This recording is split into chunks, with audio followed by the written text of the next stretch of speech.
Imagine a young, full-of-life girl is preparing for one of the happiest days of her life, a wedding. Everything around is filled with joyful expectations. Plans for the future have almost become a reality. But it all stops abruptly.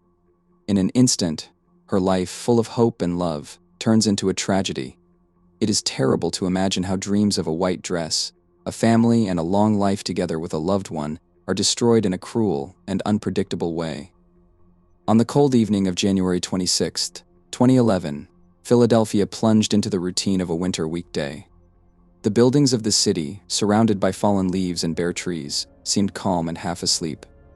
However, a tragedy unfolded in one of the apartments of the Venice Lofts residential complex in the northwest of the city, which to this day defies explanation. Ellen Greenberg, a 27-year-old elementary school teacher, was found dead in her apartment with 20 stab wounds. She was lying on the kitchen floor, bent over her own feet, in a pool of blood. Her injuries left no doubt that the investigators were facing a brutal murder.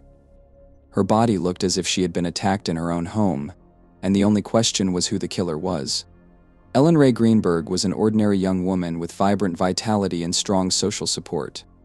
At the age of 27, she has already built a career as a teacher at the Juniata Park Academy School in Philadelphia. Her colleagues and students respected her for her kindness and patience, and her close friends knew her as an attentive and caring person. Her life seemed settled and filled with plans for the future. Ellen was in a relationship with Samuel Goldberg, the TV presenter of a local sports program, whom they dated for several years. By the time the tragedy occurred, they were engaged and living together in a modern residential complex, Venice Lofts. The couple was planning a wedding and discussing the next steps of living together. Others saw them as a harmonious couple, not noticing serious conflicts or tensions in the relationship. Ellen was born in New York City on June 23, 1993. She was the only child from the marriage between Joshua and Sandra Greenberg. She grew up in a loving family, and her parents played an important role in the girl's life. Ellen was a very cheerful and sociable girl. During high school, she played softball and golf, and she was great at it. The girl also stood out because she had a lot of friends. Her mother said she was a special person who had the power to bring people together. After graduating from high school, the girl received a diploma in communications from the University of Pennsylvania. However, Ellen felt that this was not her real vocation, so she began attending the evening department of the university until she received a teacher's degree. After graduation, it took quite a bit of time before the girl got a job as a first-grade teacher at a school in Philadelphia.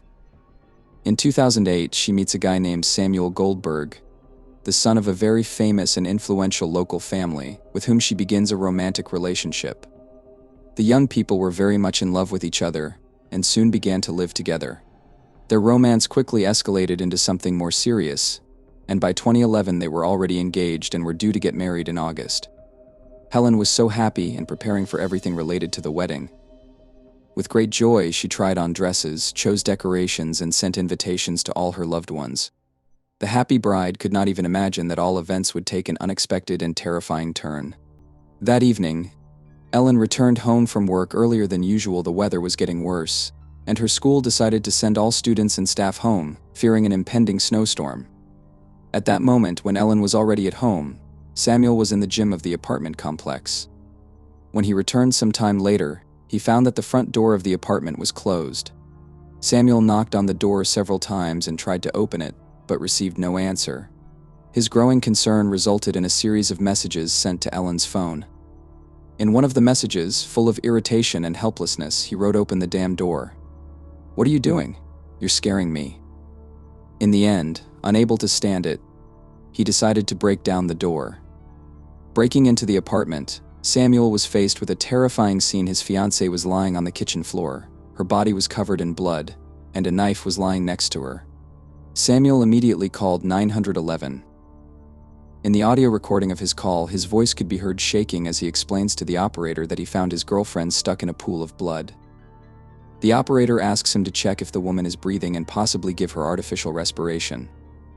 But as soon as Samuel was about to follow the instructions, he realizes that his bride has a knife stuck in her chest, because of which he cannot begin resuscitation. He tells the operator that she is dead. The police and paramedics arrived at the scene a few minutes later, but it was already clear that Ellen could not be helped. Her life was cut short long before their arrival. On January 26, 2011, after an alarm call from Samuel Goldberg, Ellen Greenberg's apartment turned into the epicenter of the unfolding drama. The police arrived at the scene and immediately began to examine, trying to collect the first clues and understand what happened on that fateful evening. The apartment, located on the 6th floor of a residential complex, was completely silent, except for the sounds of wind coming from outside and the noise of the elevator lifting mechanisms. Samuel Goldberg met the police at the door, agitated and clearly in shock from what had happened. He claimed that when he returned home after training, he found the apartment door closed from the inside, which seemed extremely strange to him. After several unsuccessful attempts to open the door, Samuel decided to knock it down. The police began to inspect the apartment with the thoroughness typical of such situations. The apartment looked neat. In the kitchen, near the kitchen counter, Ellen's body lay on the floor. She was wearing sweatpants and a t-shirt, her arms were lowered along her torso, and her head was tilted to the left side. There was blood on the floor around her. When the investigators examined the scene, they noticed several key details. Firstly, the door was indeed locked from the inside, which indicated that no one could leave the apartment after the incident. Next, they examined the kitchen area where the body was found. There were no signs of a struggle on the surface, nothing was broken. Things remained in their places, as if nothing had happened. Criminologists who arrived at the scene recorded 20 stab wounds inflicted on various parts of Ellen's body. Among them are blows to the neck, chest, stomach, and back. These were deep and severe wounds, some of which reached bones and internal organs. Visually, it was obvious that several wounds had been inflicted with great force, which required considerable physical effort. Experts paid special attention to the location of stab wounds in the back. This contradicted the hypothesis that a woman could inflict such blows on herself. All this only reinforced the investigators' initial impression that they were facing a murder. The kitchen knife that had been used to inflict the wounds was lying next to Ellen's body. It was a standard knife with a black plastic handle, one of those that were in the kitchen set in the apartment. It was not covered with fingerprints, which also raised questions. As experts noted, even if Ellen used this knife herself, her fingerprints should have remained on the handle. The police began collecting evidence, carefully checking all surfaces in the apartment for fingerprints and DNA traces. However, no traces of unauthorized persons were found. Despite the fact that the first impression of the crime scene suggested a violent death, a number of circumstances began to confuse investigators. The important point was the absence of signs of forced entry and the fact that the front door of the apartment was closed from the inside. If this was a murder, how could the killer leave the apartment without leaving a trace? The police examined the locks and doors of the apartment, but no signs of forced entry were found. The general condition of the apartment also raised questions. It was clean and tidy, which could indicate that the murder, if committed, occurred without a fight or an attempt at protection on the part of the victim. However, how a woman could voluntarily take 20 stab wounds without trying to resist remained a mystery. Soon after the inspection, the police began to consider other options for events. The first doubts arose that Ellen's body testified not to a violent death, but to suicide. These guesses, although they seemed absurd at first glance, began to be discussed among experts working on the spot. Ellen's parents were shocked by the news of the death of their beloved daughter and categorically rejected the suicide version. According to them, Ellen was emotionally stable and showed no signs of depression or anxiety that could have prompted her to do this. They recalled that their daughter was happy and actively planning her wedding, which, in their opinion, contradicted the version that she could have decided on such a terrible step herself. Ellen's friends also remembered her as a cheerful and socially active person. She maintained friendly relations with colleagues and often shared her plans for the future.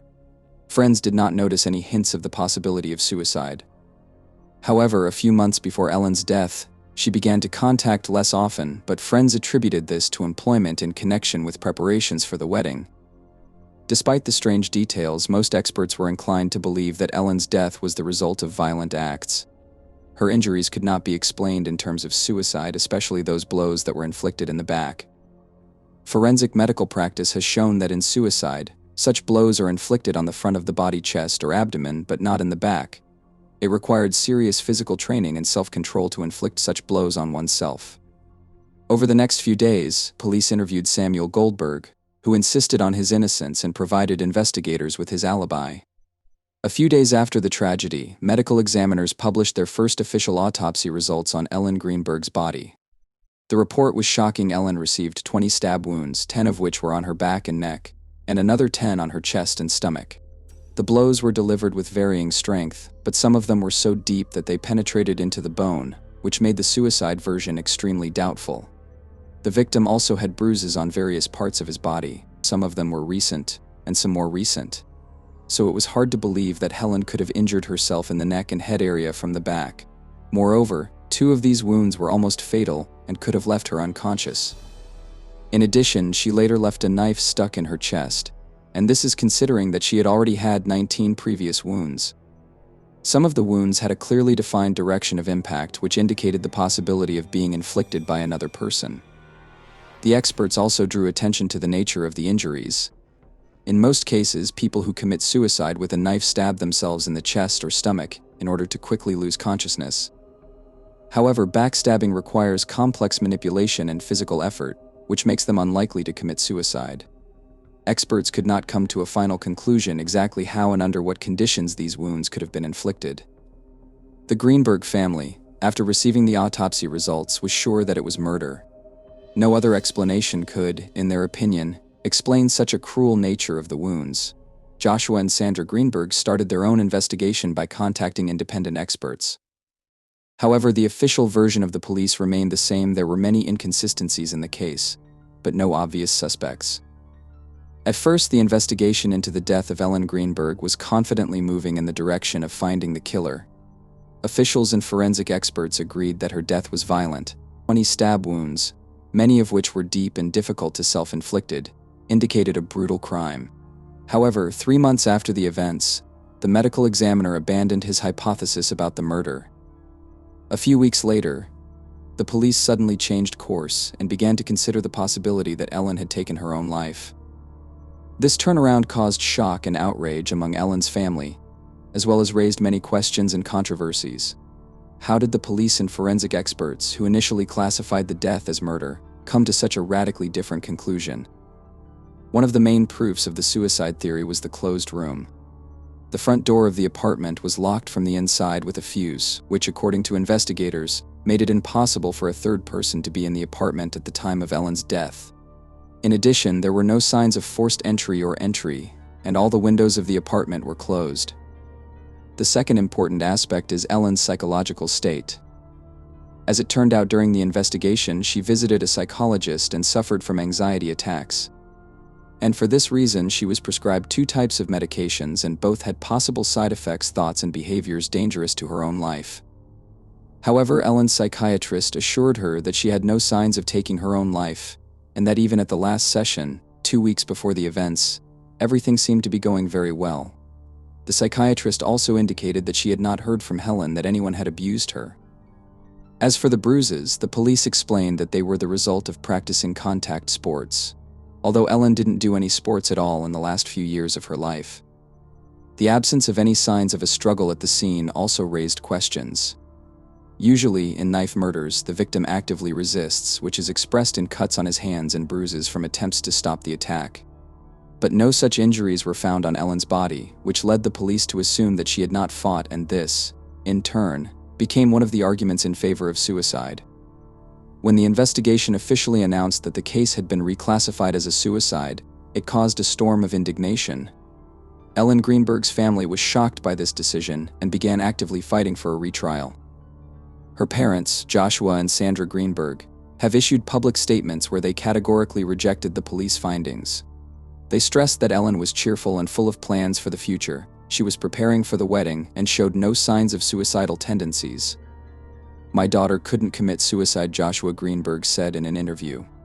"It's just impossible. She was full of life, she had plans, she loved her job and her fiancé. We cannot understand how the police could have come to such a conclusion." The contradictions in the conclusions of the medical examiners haunted Ellen's family. As the autopsy results showed, many of them were inflicted with different strengths and at different angles. Some of the blows clearly required serious physical effort, especially the wounds in the back area. There were also a lot of questions about the time during which events took place in the apartment. The medical examiners could not determine exactly how long Ellen's agony lasted after the first stab. With so many injuries, her death should have occurred fairly quickly, which again cast doubt on the version that she herself could strike one after another, However, the official conclusion of Ellen Greenberg's death was changed to suicide. This decision caused a flurry of criticism and doubts, both among the public and in the expert community. Some forensic experts who examined the case materials continued to argue that murder remains the more likely version, and advocated a review of the case. However, the investigation remains steadfast in its decision. The Greenberg family has repeatedly appealed to independent forensic experts who have concluded that suicide is impossible. However, this did not contribute to any changes in the retraining of the case. The case did not get off the ground until 2015. At that moment, a man named Andrea, who was an assistant district attorney in the Homicide Investigation Department, took up the case. His attention was attracted by strange circumstances, and he decided to look through the dossier to understand what was the reason that prompted Helen to commit such a thing to herself. It was known that Helen was found by her fiancé, who told the police that the door was locked from the inside, so he had to kick her to get in. Andre saw in the photo from the scene that the lock was nothing more than a hotel-type latch, so it could be closed not only from the inside but also from the outside if only the screw was turned. Another point that the police relied on in their version was that Ellen did not have any defensive wounds. No one could know the order of injury, but certainly the last one was in the area of the heart, where the knife was left. Andre also noticed that one of Ellen's wounds on her head indicated that she had been attacked from behind. The assistant prosecutor addressed these doubts to the forensic experts and was told that a neurologist who examined the spine determined that it was not damaged. Then Andrea requested an official report, in which he wanted to find confirmation of the absence of injury. But to his surprise, he was informed that this conclusion no longer exists and that it was long lost. It turned out that when these events occurred, there was no neurologist at the Bureau of Forensic Medical Examination, so Dr. Adams was invited, who allegedly examined the spine and confirmed the absence of any injuries. However, in an interview in 2018, the doctor announced that she did not remember looking at Ellen's spine.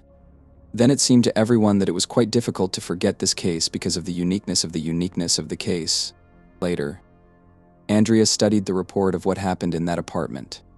Samuel said that he left Ellen for 45 minutes, and when he returned, he found that he could not open the door from his side. He started calling his fiancée and went so far as to send her 9 text messages, and when he received no response, he went downstairs to ask the building guard if he had any tools with which to open the door. But the man refused to do this, and later Sam said that he went down several more times trying to get the guard to accompany him to knock down the door. That was his alibi. In an official statement given to the police, he said that the guard was with him at the moment when he kicked the door and entered. However, the guard explained that he never left his post. That is, he never accompanied Sam when he entered the apartment. Another point that the guard stated was that Sam, who said he was at the gym, was not wearing sneakers but boots. All these discoveries have strengthened the family's opinion that Helen was deprived of her life in 2016. Samuel, for his part, maintained contact with the Greenberg family for a year after the events. After that, the calls became more and more rare, and soon he sent them a final email announcing his wedding. He is currently married and has 2 children. He lives a normal life completely detached from the hard struggle of the Greenberg family. It was only in May 2020 that the struggle of these parents saw the light when a Philadelphia court granted their claim. In this regard, the family expects that she will be given the case file than she was previously refused. These procedures have been postponed due to the pandemic. In case of victory, the case will change its name and begin to be investigated as a murder, although given the passage of time and omissions in the investigation, many clues have been permanently lost. To date, the Ellen Greenberg case remains unsolved. Ellen's parents have opened a Facebook page called Justice for Ellen, where they try to keep everyone informed. They claim that they will not rest until they find out the truth. Currently, the Pennsylvania Attorney General's office dismissed the case in July 2022 after announcing a conflict of interest. Now the case has been transferred to the Chester County Prosecutor's Office, which has appointed new investigators and a prosecutor to review the case.